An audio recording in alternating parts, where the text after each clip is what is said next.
আসসালামু আলাইকুম রহমতুল্লাহি ওয়া বারাকাতুহু। দেখতে দেখতে আপনার আমার মাঝখান থেকে একটা তারাবি চলে গেল। দেখতে দেখতে আপনার মাঝখান থেকে একটা সেহরি অতিবাহিত হয়ে গেল। দেখতে দেখতে আপনার আমার মাঝখান থেকে একটা ইফতারি খাওয়ার টাইম অতিবাহিত হয়ে গেল।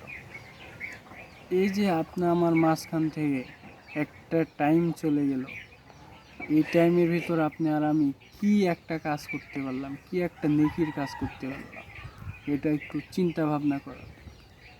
আপনার আমার মাঝখান থেকে আল্লাহ তাআলা শয়তানকে কিন্তু আল্লাহ তাআলা আটকিয়ে রাখছে।